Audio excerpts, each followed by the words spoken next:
मैं हूँ सुनीता मनोज और सुनीता कुकिंग बेकिंग क्लास में आपका बहुत बहुत स्वागत है। आज हम बहुत सारी बातें करने वाले हैं नींबू की, तो शुरू करें। तो नींबू की अगर बात करें तो नींबू का हर पार्ट यूज़ कर सकते हैं हम। तो स्टोर कैसे करना है उसको देखो, जब आपके पास ये अवेलेबल है, ज़्यादा है, लग रहा है इतने दिन में कंज्यूम नहीं होगी, तो स्टोर करना जरूरी है। कभी चीज़ सस्ती है इतनी, फिर कभी नहीं मिलती है, बहुत महंगी है, तो उस बात के लिए भी हमें स्टोर करना है। कभी हमें लगता है कि हमें शिकंजी रोज चाहिए, लेकिन हर वक्त नींबू जूस निकालने का टाइम नहीं होगा, तो उसके लिए भी स्टोरिंग चाहिए। तो स्टोरिंग बहुत जरूरी चीज होती है, कभी कभी बहुत हमारा टाइम एनर्जी सेव करती है वो। तो उसके लिए नींबू के लिए क्या है, सबसे पहले तो इसको धोना पोंछना जरूरी है, जैसे बाकी सब सब्जियों में साथ है वो इसके साथ भी है। तो सबसे पहले मैं आपको ये बता रही हूँ कि इसको धोना और पोंछना जरूरी है। नेक्स्ट क्या बताती हूँ, बात नींबू के प्रिजर्व करने की कहो तो जैसे मैंने धोया पोंछा तैयार हो गए। अब मैं आपको बताने वाली, जैसे टपरवेयर के कंटेनर आते हैं इस टाइप के कूल एंड फ्रेश के, इनमें आप नींबू रखो बहुत दिन तक टिकता है। लेकिन जैसे आपको फिर लगता है कि प्लास्टिक में नहीं रखना मुझे, तो ऐसे अगर पानी का कोई भी ग्लास का बर्तन या प्लास्टिक का भी ले सकते हो, 1% आप लेना चाहो तो, इसमें अगर आप नींबू डिप करके रख दो, दो तीन दिन में पानी बदलते रहो, बहुत दिन तक नींबू टिकता है। आपने देखा होगा कि रेडी पे भी लोग ये चीज यूज करते हैं, जहाँ नींबू का शरबत बनता है, नींबू की शिकंजी, सोडा, ये सब बनता है, वो लोग ऐसे प्रिजर्व करते हैं। और तीसरा तरीका है क्या, असली बात ये है कि हमें इसके छिलके को एयर के कांटेक्ट में होने से बचाना है, सबसे जरूरी चीज ये। अब अगर मैं इसको ग्रीस कर दूं किसी ऑयल से, वेजिटेबल या कोई ऑयल लेके, और फ्रिज में रख दूं, तो भी ग्रीसिंग जो है इसको कांटेक्ट में आने से रोकेगी छिलके को और प्रिजर्व कर देगी इसको। बिल्कुल ऐसे ही अगर आप लो, तो जैसे मैंने छिलकों को कहा कि एयर के कांटेक्ट में नहीं आएगा तो प्रिजर्व रहेगा, तो ये तो तरीका रहा। इसको तो मैं प्रैक्टिकल शायद नहीं कर रही हूँ, क्योंकि इसमें वैक्यूमाइज भी हो सकता है, और आप स्ट्रॉ से भी हवा निकाल के कुछ कर सकते हो। वैक्यूम क्लीनर है तो पाउच आते हैं ना कपड़े रखने के, उनमें भी कर सकते हो। ये सारी चीजें तो आप कर सकते हो। जो मैं दूसरी चीज नहीं आज बताने वाली थी वो ये थी कि इनकी जूस को कैसे प्रिजर्व करो। जूस को भी आप अगर चाहो तो जूस को अगर आप चाहो तो ऐसे टपरवेयर के किसी ग्लास में, फ्रिज में या फ्रीजर में, दोनों जगह स्टोर कर सकते हो। अगर आपको लग रहा है कि नहीं शीशे का चाहिए, शीशे का कोई भी आप बॉटल ले सकते हो, उसको आप 3/4 तक फिल करो, जिससे कि उसमें गैस ना बने और ये बस्ट होने का चांसेस ना रहे। तो ये सारी चीजें आपको जूस के प्रिजर्व करने की मैंने बताई। इसके अलावा जैसे आप आइसक्रीम में रखते हो, फिर आप जिप लॉक में पैक करके रखते हो, तो जरूरत के टाइम में दिक्कत ये रहती है कि वापस में चिपक जाती है और दिक्कत होती है ना काम करने में दोबारा जब जरूरत है जल्दी में। तो शीशे का जो है, जो आपको लगता है कि सबसे सेफ है आपके लिए, क्योंकि एसिड है इसमें, तो एसिड प्लास्टिक में नहीं रखना चाहोगे, किसी मेटेलिक में नहीं रखना चाहोगे, तो इसको आप थोड़ी देर अगर बाहर रखो, बाहर ना रख के फ्रिज में रखो, तो थोड़ा बहुत नींबू जो है ना मेल्ट हो जाएगा, जमा हुआ भी, तो आप जितना कंज्यूम करना चाहो कर सकते हो। लेकिन मैं जो करती हूँ, क्योंकि मेरे घर में बहुत शिकंजी लगती है, मैं क्या करती हूँ, लेमन जूस निकालने से पहले 1 लेयर चीनी की बिछाती हूँ नीचे, जस्ट 1 लेयर, बहुत पतली से एक थी लेयर लगाई नीचे। अब मैं इसके ऊपर जूस निचोड़ दूंगी। बहुत सारा जूस मैं निकाल के रख लेती हूँ, क्योंकि लगता ही बहुत है मेरे घर में। तो निचोड़ने से क्या होगा, चीनी की लेयर की बिछाई मैंने, जिससे कि नींबू का जूस मेरा कड़वा ना हो। तो पहले मैं इसमें नींबू का जूस निचोड़ती हूँ, फिर अगली बात बताती हूँ। जैसे मैंने आपको भी बताया कि नींबू के सारी चीजें काम की हैं, छिलका भी। तो छिलका एक काम क्या है छिलके का, ऐसे करके मैं बारीक पिलर छिलता ही हमारा, ये देखो छिलका निकला ना, इसको आप ग्रेट भी कर सकते हो, तो इससे आपका जेस्ट अलग होता है। जेस्ट हमारे कई खानों को फ्लेवर देने के काम आता है, केक्स में, पुडिंग्स में यूज हो जाता है। तो जेस्ट के बहुत सारे काम है। आप चाहो जेस्ट को आप सुखा के, पंखे के नीचे सुखा के रख लो, तो ये आपको खुशबू देता है, इतना फ्लेवर आपका कम नहीं होता कि यूज ना हो सके। तो एक तो ये जेस्ट निकाल सकते हो आप, सबसे पहला काम रख सकते हो। जब भी नींबू आपको चाहिए, लग रहा है कि जेस्ट जितना चाहिए उतनी क्वांटिटी में अपने घर के हिसाब से निकाल सकते हो। नेक्स्ट मैं आपको जूस निकाल के बताने वाली थी, तो जूस निकालते हैं।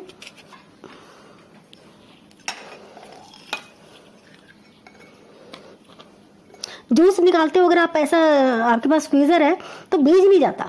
अगर आप हाथ से निकालते हो तो बीज जाने का भी डर रहता है ना, तो इसका ये आराम है। तो अभी जैसे मैंने जूस निकाल लिया, कुछ मैंने ऐसे निचोड़ डाले, इनको अच्छे से ऐसे घुमा के पूरा अच्छे से जूस निकाल दिया मैंने इनका। कुछ मेरे ऐसे, मतलब मैंने रगड़ा नहीं है उनको, जितना जूसर से निकला उतना स्क्वीजर से, ठीक है। तो मैं क्या बता रही थी अब, कि जैसे आपको लग रहा है कि शिकंजी चाहिए मुझे, घर से बाहर जा रहा हूँ मैं, वैसे आजकल इतना जाने का चांस है कुछ नहीं है, लेकिन विटामिन सी का तो है ही ना, विटामिन सी आपको चाहिए हर वक्त। तो अगर आपको लग रहा है ऐसा है कि मेरे को हर वक्त चाहिए, तो आप क्या कर सकते हो, आधा लेमन जूस और आधी शुगर ऐसे फिल कर सकते हो किसी बॉटल में जो लीक नहीं करती, और अपने साथ हमेशा रख सकते हो। जब जहां जरूरत पड़ी उसी में हल्का सा पानी मिलाया और आपका शिकंजी जैसा तैयार मिक्सचर। ये चीज आप हमेशा यूज कर सकते हो जिंदगी में, हमेशा, अगर कहीं सफर पे जा रहे हो लंबे तब भी, और घर में हो तब भी। नेक्स्ट, नींबू के जूस के तो सारे यूजेस मैंने आपको बता दिए। अब बारी आई छिलकों की। तो छिलकों में क्या क्या करना है, अभी मैं एक छिलके का अचार और आधे का मैं मामलेट बना के बताती हूँ। इसके अलावा जो कुछ हो सकता है वो ये है कि छिलके 2-3 लिए, रोज तो 2-3 तो कम से कम हर एक के घर में होते ही हैं, तो लिए, उबाले और उस पानी से सिर धो लिया तो आपके बाल शाइन करते हैं। और दूसरी बात, अगर आपको लग रहा है कि मेरे पास कुछ बनाने का टाइम नहीं है, छिलकों को सुखा लो और उसके बाद पीस लो। तो जिस मिट्टी में डालोगे, गमले में कहीं भी, तो जैसे आप लोग को पता है ना कि बारिश के पानी का कितना फायदा लगता है पौधों को, बिल्कुल वैसे ही इनसे भी होने वाला है। तो बिल्कुल कोई चीज़ बर्बाद नहीं करोगे। घर में आप खाना बना सक रहे हो उसका अच्छी बात है, नहीं किसी वजह से टाइम हो पा रहा तो आप ऐसे भी यूज़ कर सकते हो, लेकिन फेंका फाकी ऐसे नहीं करनी है। और रही भाई बीज की बात, जहाँ धरती पर डालोगे वहीं हरियाली आ जाएगी, ये भी नहीं बर्बाद होंगे। हर आधे वाले पार्ट के मैं 4-4 टुकड़े कर रही हूँ, तो एक नींबू के 8 टुकड़े जैसा हो रहा है। ये सारे बीज हटा रही हूँ जहाँ जहाँ जो लग रहा है, और छिलके के मैं टुकड़े कर रही हूँ। इसको करने के बाद मैं यहाँ पे गैस जलाने वाली हूँ और करती हूँ स्टीमिंग। स्टीमिंग भी कर सकते हो, कुकर में गलाना चाहो हल्का सा पानी डाल के तो कुकर में भी गला सकते हो, दोनों तरह से कर सकते हो, जो आपको सुविधाजनक लगे वैसे कर लीजिए। तकरीबन मेरे पास 25 के करीब नींबू थे। अब जिसमें से मैंने छिलकों का क्या किया, आधे तो ये 8 हिस्से वाले काटे हैं और आधे थोड़े छोटे काटे हैं। इन दोनों को मुझे स्टीम दिलानी है। गैस करते हैं ऑन, और स्टीम दिलानी है। इसका मैं मामलेट बनाऊंगी, इसका मैं अचार बनाऊंगी, तो दोनों को स्टीम करती हूँ, आधी आधी साइड पे दोनों रख देती हूँ। तो कम से कम 10-15 मिनट की आप स्टीमिंग दिलाओगे तो काफ़ी कड़वाहट तो छिलकों की ऐसे ही कम हो जाएगी। और उसके बाद हम बाकी जो करेंगे, बाकी की कसर वहाँ पूरी हो जाएगी। तो ये दोनों बहुत अच्छी चीज़ें बन जाएंगी हमारी। बच्चों वाले घर में तो चीज़ों की ज़रूरत रहती ही है, तो ऐसे ही बन जाए अगर कोई चीज़ तो क्या ही कहने। बस ढक देती हूँ इसको। आप चाहो तो इसको कुकर में 1 सीटी दिला सकते हो, फिर गैस कम करके 10 मिनट रख सकते हो। जो प्रोसीजर घर में सूट करे वही कर सकते हो। 10-12 मिनट हो गए, खोल के देखिए इसको।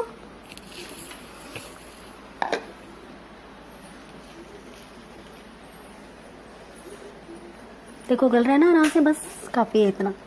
ढकते हैं इसको, गैस कर देते हैं बंद। दूसरी तैयारी करें। सरसों का तेल ले लिया, गैस जला दिया। बस जब ये पक जाएगा अच्छे से तो गैस बंद कर दूंगी मैं। स्मोक आ गया पूरा अच्छे से, गैस कर रही हूँ बंद। 1/8 टीस्पून हींग का डाल रही हूँ इसमें मैं।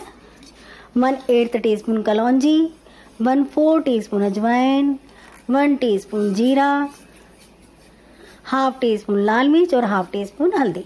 सब थोड़ी थोड़ी लग रही है ना अचार के हिसाब से। 10-12 नींबू का है हमारे पास सिर्फ छिलका, इसलिए थोड़ा ही है। ये स्टीम्ड छिलका इसमें जा रहा है।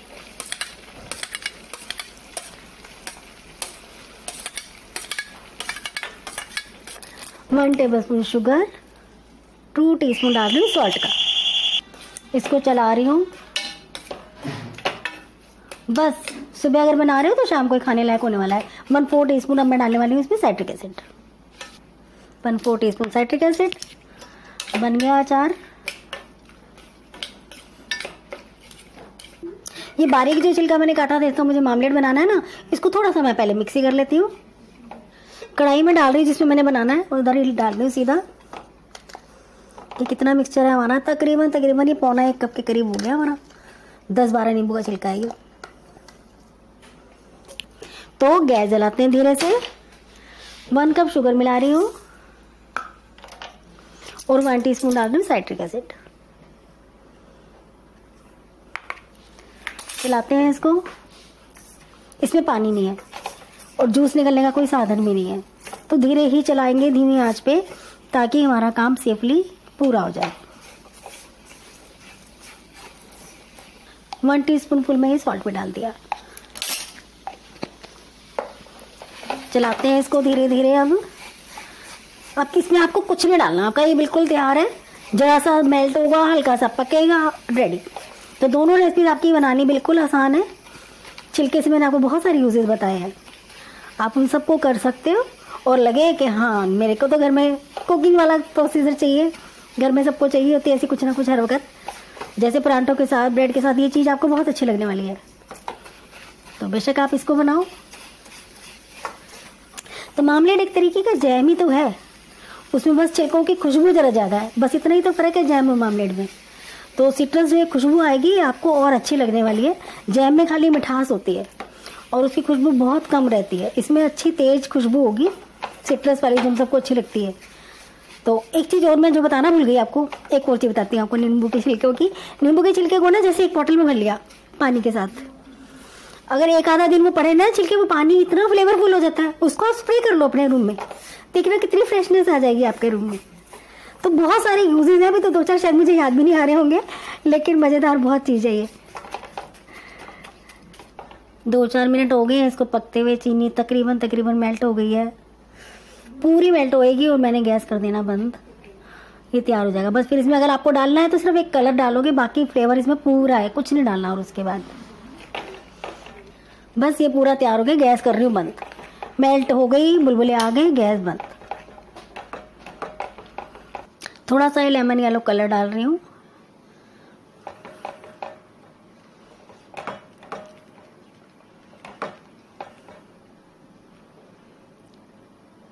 अब दोनों चीजें पूरी तैयार हो चुकी है, इनको बॉटल्स में भरते हैं।